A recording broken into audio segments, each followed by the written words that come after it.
Sharon had a reputation in college.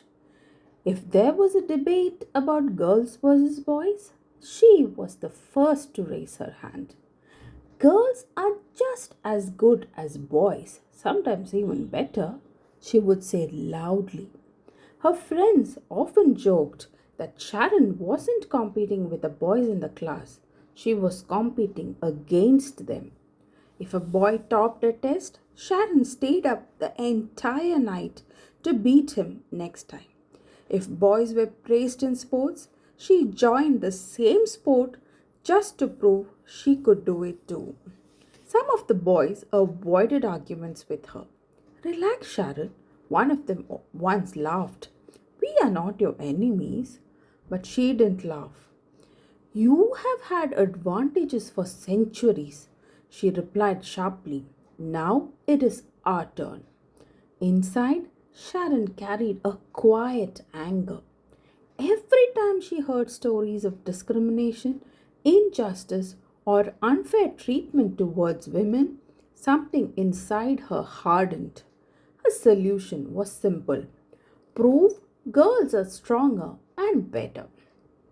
Once during a college trek, the group had to cross a steep, rocky path. Sharon insisted on carrying one of the heaviest backpacks. I don't need help, she told the group firmly.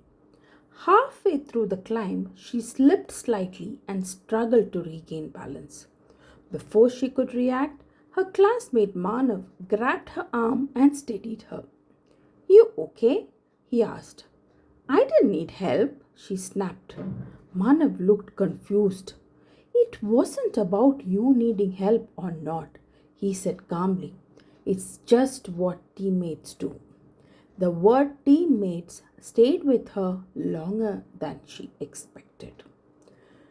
Weeks later, Sharon volunteered for a college social outreach program. The group visited a rural community to help conduct workshops for teenage and small girls. There, she met Meena, a 9-year-old girl who had stopped going to school. Why did you leave school? Sharon asked gently. My parents said girls don't need so much education, Meena replied quietly. Sharon felt anger rise again. But this time it wasn't directed at the boys in her college. It was directed at something much deeper: inequality that actually existed. As she spoke with the girls there, she realized something very important.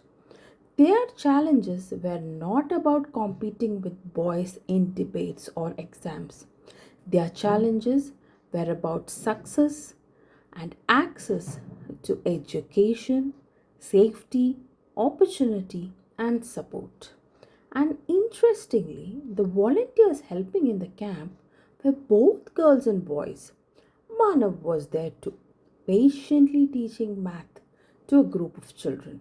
No arguments, no competition, just helping.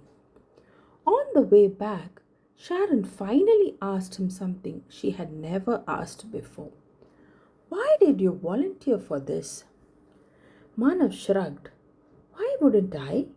If things aren't fair for someone, we should help fix them. Sharon thought about that all evening. She had spent years trying to defeat boys in arguments, but here was someone simply trying to improve lives. No proving, no rivalry, just purpose. For the first time, she asked herself a difficult question: am I fighting the right battle? Sharon did not stop believing in women's strength, but her perspective changed.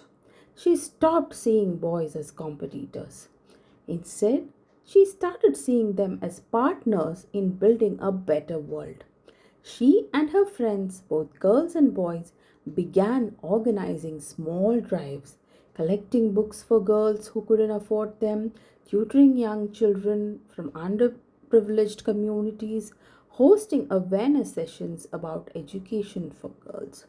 For the first time, Sharon felt something she had never felt during debates. Not victory, impact. During a college event on International Women's Day, Sharon was invited to speak.